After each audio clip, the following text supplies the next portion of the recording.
갈릴리 찬양대의 찬양의 고백처럼 하나님의 선한 손길로 인해서 큰 확신 속에 새날을 누리시는 영락의 모든 권속들 되시기를 예수님의 이름으로 축복합니다. 신년 벽두에 저희 삶의 자리에 그리고 이 나라에 정말 기가 막힌 사건이 있었습니다. 입양아이 정인 사망 사건입니다. 이것이 학대로 인한 살인인지 아니면 우연한 영아의 아픔인지 아직 판결은 나지 않았지만 우리에게 이 사건은 두고두고 큰 상처로 남을 것 같습니다. 무엇보다 더 충격적인 사실은 이 정인이라는 입양아이의 양부모가 신앙 이념과 실천을 강조하는 기독교 대학 출신이며 그리고 이 양부모의 부모님이 우리 교단을 포함한 목회자의 자녀라는 사실입니다. 제가 목사가 될 때 정말 심각하게 고민하는 것이 있었습니다. 그것이 무엇인가 하면 목회는 내가 하지만은 내가 목회를 하면서 갖게 되는 어려움과 고난을 우리 자녀들이 고스란히 받을 수도 있을 것인데 그 문제에 대해서 두려움이 생겼습니다. 그래서 저는 하나님께서 저를 부르신다라는 그 소명에 관련된 고민을 그리고 기도를 하면서 혼자 주변에 있는 친구들, 그러니까 선교사님 자녀와 목회자 자녀 친구들에게 물었습니다. 설문조사를 개인적으로 한 거죠. 그 수가 꽤나 되었는데 가장 힘든 때가 언제였냐, 그리고 선교사 자녀로 목사의 자녀로 살아가는 게 얼마나 어려웠냐, 거기에 대한 이야기를 좀 해달라 이렇게 부탁했습니다. 그런데 제가 생각했던 것과 달리 저도 이들의 고백을 통해서 큰 도전과 힘을 얻었고 지금 이 자리에 서게 되었습니다. 그 답이 무엇이냐 하면 제가 질문했던 친구들의 7, 8할이 이렇게 이야기했습니다. 정말 교회의 어려움에 그 고난의 소용돌이 때문에 집을 야밤에 쫓겨난 적도 있었고 그리고 재정적인 어려움 때문에 생활이 너무 고달픈 때도 있었고 앞날을 알 수 없어가지고 정말 하나님이 살아계신지 스스로 고민한 때도 있었고 목회자가 된 그리고 선교사가 된 부모님을 원망할 때도 있었는데 그 어려운 때는 순간이고 그리고 그 이후에 이해도 되고 또 받아들일 만한 여러 가지 하나님의 은혜가 있었지만 지금도 이해할 수 없고 그리고 지금도 상처가 되고 지금도 마음속에 짐이 되는 것은 아버지가 강단에 섰을 때의 모습과 그리고 가정에서의 모습의 괴리감이라고 이야기했습니다. 저는 오늘 가정에 대한 이야기들을 여러분들과 나누고 싶습니다. 그런데 그것은 여러분을 정죄하고 또 저 자신도 앞으로 가야 될 길에 관련된 어떤 완벽한 가정상을 나누는 것이 아니라 우리가 지금 이 땅 가운데 살면서 그리고 하나님께서 허락하신 이 새해에 우리의 삶의 우선순위가 무엇이며 그리고 우리가 어떤 길을 가야 되는지를 다시 한번 돌아보는 그런 하나님의 기회, 하나님께서 허락하시는 선택의 순간이 되기를 간절히 소망합니다. 제가 영락을 섬기기 전에 노량진에 있는 송악대 교회라는 곳에 있었는데 그때 첫 부임할 때에 지금은 원로 목사님이 되신 정동락 목사님이라는 원로 목사님께서 저에게 이렇게 이야기하셨습니다. 이 정동락 목사님은 지금부터 28년 전, 그러니까 1983년도에 영락교회에서 전임 전도사 사역을 하고 사명을 받아서 다른 교회를 섬기셨는데 영락교회를 떠날 때 이제 그 당시 원로 목사님이셨던 한경지 목사님께서 그 전임 전도사님들을 불러서 이렇게 이야기하셨다고 합니다. 우리 시대에는 가정을 포기하는 것이 목회자의 미덕이었습니다.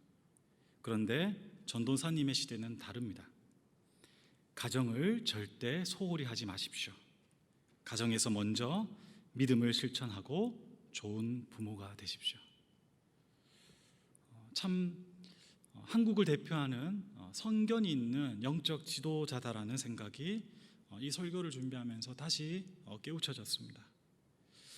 저는 목회자의 문제로 가정을 가져왔지만은 이 가정의 문제가 비단 목사와 그리고 선교사 그리고 교회를 섬기는 이들의 문제이겠습니까? 가정은 누구에게나 소중하고 그리고 그리스도인들에게 있어서 가정은 그 삶의 근본입니다. 과연 예수 그리스도를 주인으로 모시는 그리스도인들의 가정에 지금 무슨 일이 일어나고 있는가? 가정과 신앙은 아무런 관계가 없고 그리고 분리된 것이 아닙니다. 특별히 우리 영락교회와 같은 이 대형교회 중에서도 10,000명 이상이 되는 교회를 기가처치라고 합니다. 이 기가처치에서 대중들이 누리는 유익이 하나 있는데 그것은 익명성, 즉 개인이 드러나지 않습니다. 기도와 성경 읽기 없이 그리고 심지어 더 나아가서 공예배 없이도 직분을 받을 수 있고 섬길 수 있는 환경이 영락교회에서는 가능합니다. 코로나 팬데믹이 우리가 경험되어지면서 난감하고 참 놀라운 일들을 이야기하는데 그 중에서 익명성과 그리고 내가 숨기고 싶은 모든 것들 그리고 개인주의적인 상황들이 드러나는 그런 시기라고 우리가 생각할 수 있습니다. 그 중에 가장 충격적이고 그리고 당황스럽고 준비가 되어 있지 않은 것이 무엇인가? 단연 한 사람 한 사람 그리스도인뿐만 아니라 모든 전 국민들이 가정이라는 문제를 직면합니다. 부부 관계 그리고 부모와 자녀 관계. 앞에서 말씀드렸듯이 신앙과 가정은 밀접한 관계가 있습니다. 현재 당신의 방해 상태가 당신의 영적인 수준이다. 개혁교회의 선두주자인 마틴 루터가 이야기한 이야기입니다. 제가 상군사령부에서 군생활을 하면서 군종으로 있을 때 간접적으로 들었은 이야기입니다. 장군, 이성 장군이었던 사단장 한 분이 계셨는데 신앙생활은 결코 하지 않았는데 그리고 교회를 무시하고 오히려 핍박했는데 이분이 신앙을 가진 계기가 뭐냐면 본인 밑에 수하에 있는 그 2-3천 명 이상 되는 그 청년 군인들 나이벌의 아들이 장군인 아버지를 폭행했습니다. 그 충격에 인생이 무너지는 그 사건 앞에서 예수 그리스도께 나오고 하나님을 찾으면서 가정으로 돌아간 이야기를 들은 적이 있습니다. 여러분, 우리가 예배를 끝나고 어디로 갑니까? 하나님의 그 말씀의 선포 앞에 돌아가는 첫 파송지가 어디입니까? 바로 가정입니다. 오늘 본문에서는 우리가 중요하게 생각해야 될 그리고 하나님께서 우리에게 늘 이야기하시는 하나님이 일하시는 첫 자리, 우리 삶의 하나님의 영역인 가정을 소개하고 있습니다. 창세기 1장부터 오늘 본문 2장까지는 크게 세 덩어리 이야기로 나눌 수 있는데 먼저는 창조입니다. 유한한 존재인 우리가 어떻게 창조의 신비를 이해하겠습니까? 두 번째는 하나님과의 약속의 언약입니다. 생육하고 번성하라. 그리고 생명나무와 모든 나무 열매는 먹지만은 선과 악을 알게 하는 나무 열매는 먹지 마라. 첫 계약입니다. 이것도 우리가 지킬 수도 없고 하나님께서 먼저 손 내미셨고 그것을 완성하시죠. 그런데 하나님이 당신의 영역에서 온전히 하시는 일 외에 우리가 함께하는 부분이 있습니다. 하나님의 창조물에 이름을 붙이고 그리고 그 이름 붙이는 일을 통해서 만들어지는 성경의 첫 제도, 가정이 등장하시는 것입니다. 하는 것입니다. 사랑하는 성도 여러분, 사족이긴 하지만은 이 가정 앞에 먼저 아담이라는 독신의 남자가 있습니다. 그런데 그러면 하나님께서 이 아담을 보시고 홀로 있는 것, 그러니까 18절 오늘 말씀해 보시면 독처하는 것이 좋지 아니하다라고 해서 독신은 좋지 않고 가정, 부부가 정말 하나님의 뜻인가 이렇게 생각할 수 있는데 그렇지는 않습니다. 창세기 1장 31절에 보시면 보시기에 좋았더라, 이것이 최종적으로 나오고 창조의 과정 속에서 하나님께서는 다 보시기 좋았다 이렇게 이야기하십니다. 하나님께서 독처하는 것이 좋지 아니하다라는 어원적 문맥적 의미는 다름이 아니라 나쁘다 그 뜻이 아니라 더 나은 것이 있는데 라는 의미를 가지고 있습니다. 하나님의 창조의 역사는 6일의 일과 그리고 하루의 안식으로 완성되는 것으로 끝이 난 것이 아니라 안식 후에 계속 창조의 일들이 시작되어집니다. 그 일 중에서 아담이 창조물에 이름을 붙이는 노동을 하는데 그 노동 자체는 신라권 이전의 일이기 때문에 에덴 동산에서 하나님과 함께하는 동력의 사역이었습니다. 근데 그 동력의 사역에서 하나님께서 아담을 보시고 더 좋게 일할 수 있겠다, 내가 아담한테 더 좋은 것을 줄 수 있겠다. 하나님께서 우리의 삶을 보시고 영락의 성도들 한 명 한 명에게 그리고 예수 그리스도를 믿는 그리스도인들에게 더 좋은 것을 줄 수 있겠다라는 생각으로 우리에게 허락하신 것이 무엇이냐? 가정이라는 사실입니다. 돕는 배필이라는 이 히브리 말의 의미를 보면 그 앞과 같은 존재라는 뜻을 가집니다. 20절 후반부 보시면 하나님의 창조물 중에서 하나님께서 돕는 배필, 아담을 정말 도울 수 있는 그 앞에 설 수 있는 하나님 수준의 존재를 찾았습니다. 그런데 배필이 없었습니다. 하나님은 그것을 안타까워하시면서 선물을 허락해 주십니다. 그것이 무엇이냐? 하나님만이 누릴 수 있는 하나님의 존재 방식인 연합함입니다. 그래서 아담과 동일하게 하나님의 형상을 닮은 하와를 만들고 그리고 아담과 하와가 한 몸을 이루는 그 과정 속에 하나님도 개입하시면서 삼위 하나님의 그 신비를 아담과 하와가 그리고 이 자리에 있는 우리가 그리고 이 교회가 예수 그리스도를 구주로 믿는 모든 이들이 누리게 하셨습니다. 우리가 믿는 기독교 신앙의 고백인 사도신경과 주기도문의 첫 시작은 하나님 아버지로 시작합니다.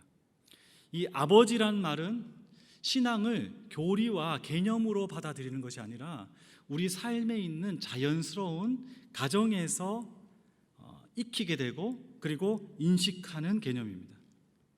그런데 하나님은 한 분이 아니시고 성자 예수 그리스도와 성령 하나님 세 분이 한 분으로 존재하는 신비로 계십니다. 그런데 이 삼위일체의 현존의 존재 원리가 무엇이냐 하면 하나님 아버지와 성부 예수 그리스도와 성령께서 다른 어떤 것이 아니라 자유와 서로에 대한 존중이라는 사랑으로 영원히 영존하십니다. 사랑하는 성도 여러분, 우리가 하나님을 알면 알수록 그리고 하나님을 우리 안에 모실수록 우리는 그 삼위 하나님의 성품을 경험하게 되고 확신하게 됩니다. 첫 번째가 자유라고 말씀드렸습니다. 여러분, 성령이 계신 곳에 자유함이 있다라고 고린도후서 3장 7절에서 사도 바울은 이야기합니다. 예수 그리스도께서는 너희들이 진리를 안다면, 너희들이 진리를 소유한다면 자유할 것이라고 말씀하셨습니다. 그리고 베드로 사도는 베드로 전서 2장 16절에 너희들이 그리스도의 종인데도 불구하고 너희 안에는 참 자유가 있다라고 선언합니다. 요한 사도는 하나님은 사랑이시다라고 이야기합니다. 근데 이것은 인간이 하나님에 대한 이해로 사랑이라고 정의한 것이 아니라 하나님은 하나님 스스로가, 즉 예수 그리스도께서 하나님은 이 땅을 그리고 여러분과 저를 사랑하셨다라고 이야기합니다. 그래서 하나님의 속성 중에서 가장 본질적인 것이 사랑이라고 이야기하는 것이죠. 그래서 하나님께서 그러하신 것처럼 우리 안에서도 자유와 사랑이 존재할 때 우리는 연합할 수 있습니다. 즉 아담과 하와가 하나 되듯이 부부가 가정을 이루게 되고 그 안에서 삼위일체의 신비가 드러납니다. 예수 그리스도께서 마지막 순간에 요한복음 17장에서 대제사장적인 설교를 하셨을 때 기도를 하셨을 때 그 기도의 간절한 소망이 무엇이냐면 우리와 같이, 이 말은 사랑과 자유함으로 연합하고 그리고 생명의 역사를 누리는 것 같이라고 말할 수 있습니다. 그들도 하나 되게 하여 주십시오. 그들이 연합하고 그들이 생명의 능력을 사랑과 자유함으로 누리게 하여 주십시오라고 이야기하는 것입니다. 그래서 오늘 본문 23절에 아담이 하와를 만났을 때 감탄하는 내 뼈 중의 뼈요 내 살 중의 살이라는 말은 아담은 그렇게 받아들였지 않았을지 모르나 이것이야말로 하나님이 나에게 주시는 참된 선물이며 은혜이며 그리고 복이구나. 내가 하와라는 배필을 만남으로 이제야 하나님이 어떻게 존재하시는지, 하나님이 어떻게 일하시는지를 내가 알겠구나. 그분이 나를 정말 사랑하신다는 것을, 그리고 그분은 정말 자유로운 존재인 것을 내가 깨닫는구나 라는 고백이라고 말할 수 있는 것입니다.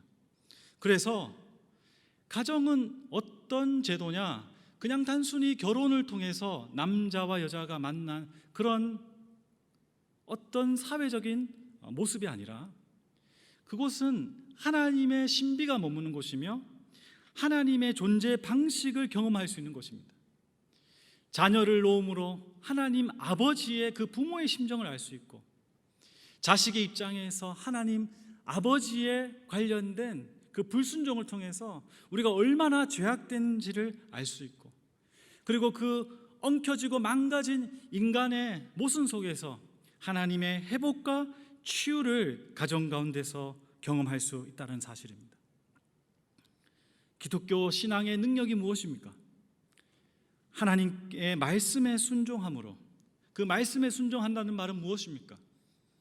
하나님께서 존재하시는 방식인 사랑하는 일, 그리고 이 땅 가운데서 자유하는 것으로, 연합하고 일치함으로 생명을 일으키는 것, 그것이 기독교 신앙의 능력입니다.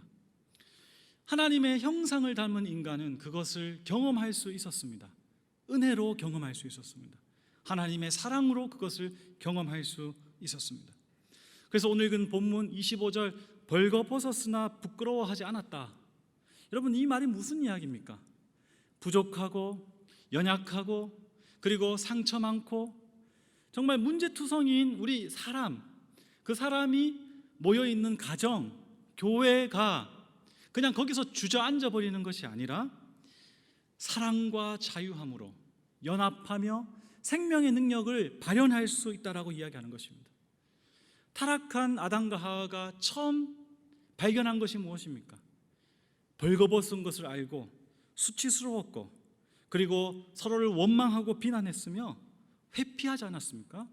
하지만 하나님의 그 사랑과 자유함이 머물렀을 때는 벌거벗었지만은 부끄러워하지 않았다라는 사실입니다.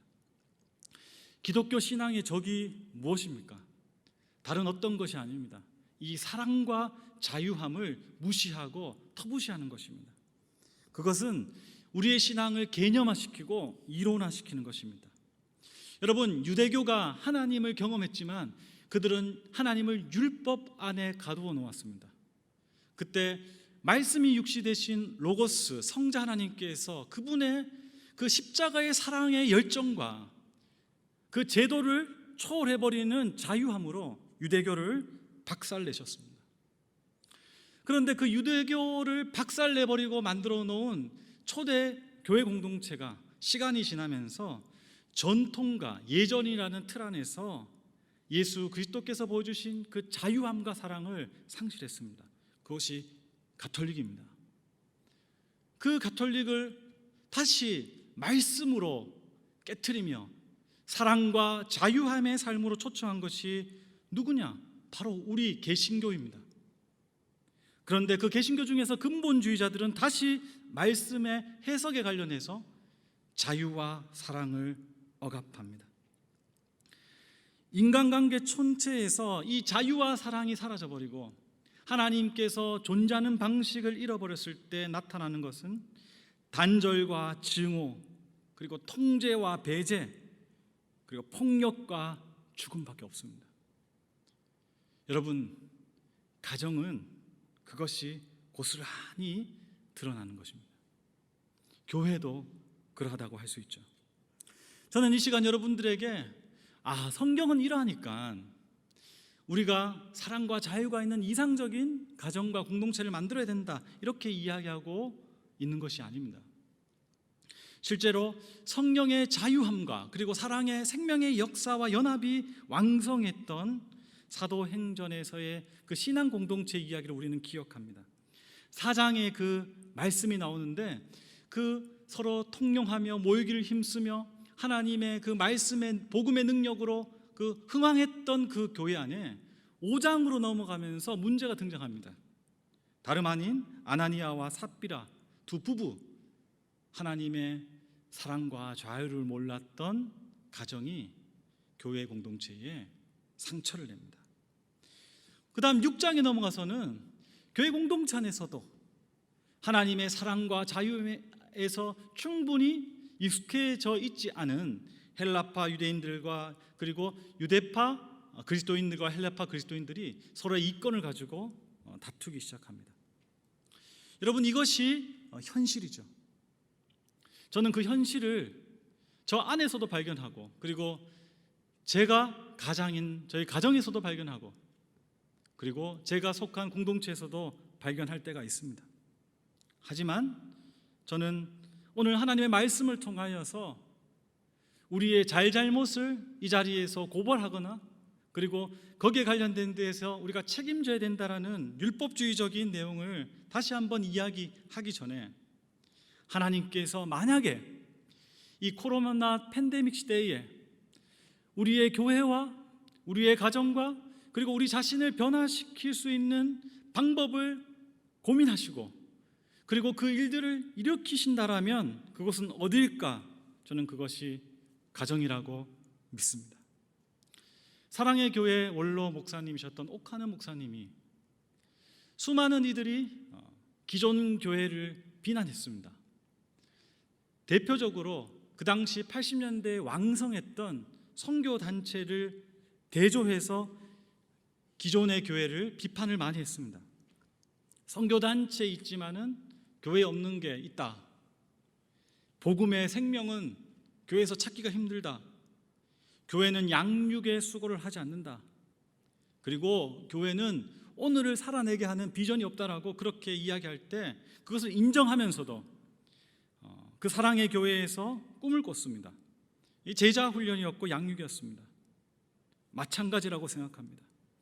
여러분, 영락교회 그리고 우리 가정에, 그리고 여러분의 친족 안에서 예수를 믿는다고 하면서도, 하나님이 주인 된다고 하면서도 자유와 사랑은 찾아볼 수 없구나, 연합과 생명을 교회에서 발견할 수 없구나 라고 한다면, 저는 이 시간 함께 새로운 하나님의 꿈을 꾸기를 권면하고 도전하고 싶습니다.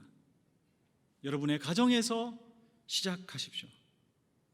가정에서 하나님의 그 삼위일체에 서로 사랑하고 서로 자유하며 서로 연합하며, 그리고 그 안에서 이루어가는 생명의 역사를 일고 가시는 하나님을 그 가정에서 발견하고 그것을 찾아가시기를 부탁드립니다.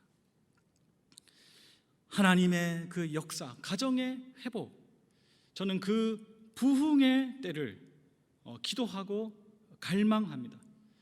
그것이 이 시대를 향한 하나님의 뜻임을 저는 믿습니다. 제가 수년 전에 XE 전도 폭발 훈련을 분당에 있는 할렐루야 교회에서 받은 적이 있었습니다. 근데 그곳에서 제가 속한 교회 조장으로 전도를 인도했던 한 권사님의 이야기가 생각났습니다. 이분은 믿지 않는 불신앙의 가정에서 자라서 젊은 날에 독신의 때에 교회에 출석하게 되었고 복음을 받아들이고 예수님을 믿었습니다. 결혼을 할 때 본인이 불신앙의 가정이니까 내가 만나는 배우자 남편은 신앙의 배경을 가지고 있는 좀 신앙의 전통이 있는 그런 신랑을 만났으면 좋겠다라고 기도했고 그리고 그런 남편을 만났습니다. 생각한 대로 믿음의 남편을 만났으니까 믿음의 가정을 꾸려야 되는데 오히려 더 많이 싸우고 그리고 불화가 생기고 정말 이 남자하고는 도저히 못 살겠다라는 생각을 하고 있을 때쯤에 아들이 태어났는데 그 아이가 자라나는 과정에 자폐아라는 것을 발견하게 됩니다.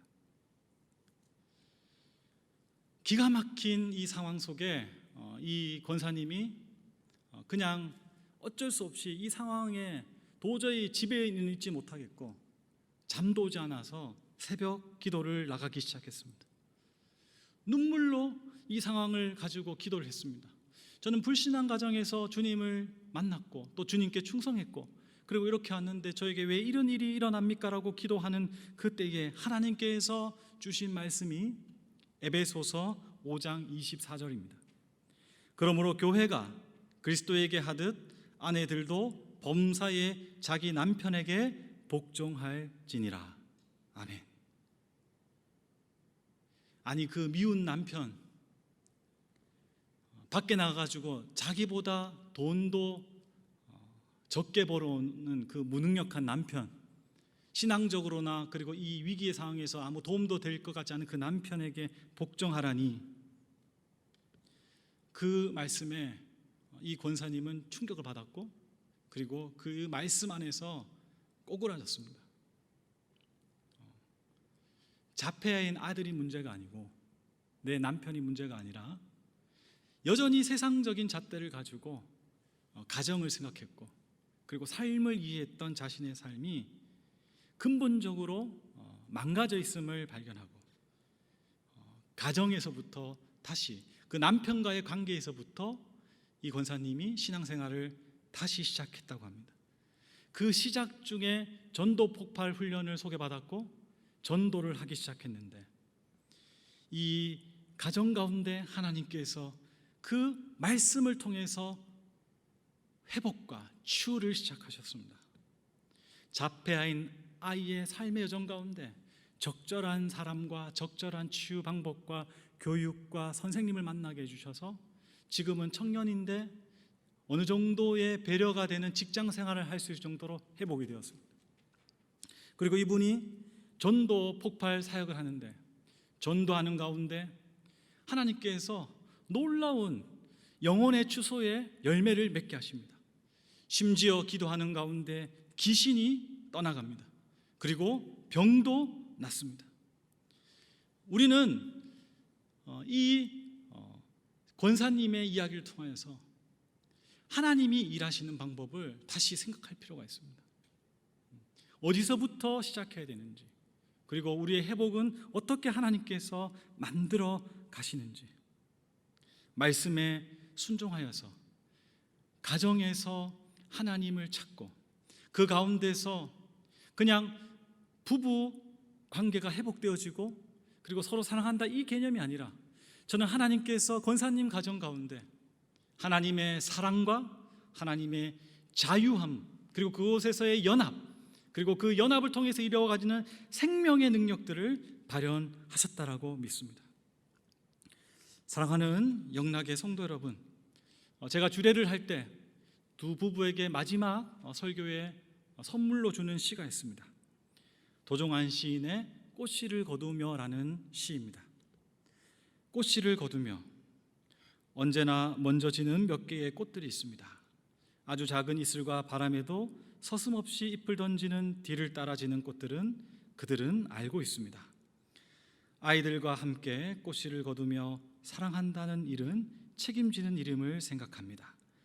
사랑한다는 일은 기쁨과 고통, 아름다움과 시듬, 화이로움과 쓸쓸함, 그리고 삶과 죽음까지를 책임지는 일이어야 함을 압니다.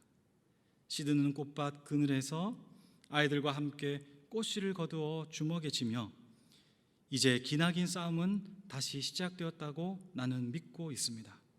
아무것도 끝나지 않았고 삶에서 죽음까지를 책임지는 것이 남아있는 우리들의 사랑을 압니다. 꽃에 대한 씨앗의 사랑임을 압니다. 부부라는 것이 세상에서 이야기하는 그런 조작되고 이미지대한 사랑이 아니라 이제 사랑을 시작하는데 그것은 전쟁과도 같을 수가 있지만 분명히 하나님은 삼위 하나님의 그 신비 안에 초청하셨기에 당신들은 새로운 탄생을 맞이하는 것이고 그리고 그곳에서 놀라운 세계를 경험할 거라고 축복합니다. 영적 전쟁의 최전선이 마음이라고 합니다. 그런데 그 마음의 격정지가 어디입니까? 바로 가정입니다. 저는 그 가정이 하나님의 은혜가 가장 많이 머물 수 있는 자리라고 믿고 그리고 그 가정을 회복시키고 치유할 때 우리가 하는 모든 사명과 그리고 하나님이 부탁하신 소명의 자리가 아름다운 열매와 능력의 역사로 가득 찰 줄 믿습니다. 사랑하는 영락의 모든 건성 여러분, 새해가 시작되었습니다. 우리가 얼마나 많은 말씀을 들었습니까? 그 말씀을 가정에서부터 실천하고 그리고 실현함으로 한 해가 지났을 때에 하나님께 정말 찬송과 영광이 되는 많은 간증이 있었으면 좋겠습니다.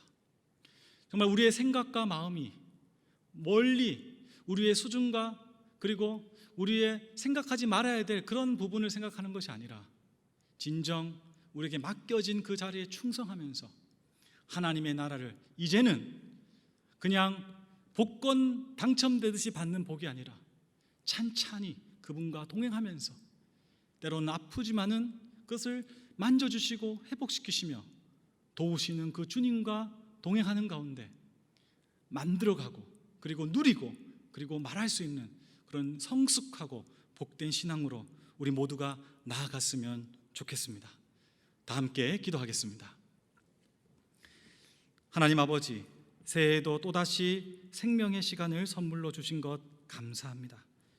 고난이라는 특별한 시간이지만 오히려 말씀을 통해 주님께 지금까지 듣고 배워온 것을 한껏 펼쳐보고 싶은 마음도 있습니다. 먼저 눈을 들어 추수할 밭을 보니 가족과 친족들이 있는 가정이 보입니다. 영락교회 모든 가정 가운데 주인 되어 주셔서 대적의 문을 취하게 하시고 영혼을 생명을 노량물 얻듯 하게 하시며 닫힌 문을 열어주시고 막힌 담을 헐어주시옵소서. 그리하여서 한 해가 지나고 나서 놀라운 하나님의 회복과 치유의 역사를 고백하는 모든 영락의 성도들과 가정 되도록 복 내려 주시옵소서. 하나님께서 함께 하실 줄 믿으며 우리 주 예수 그리스도의 이름으로 기도드립니다. 아멘.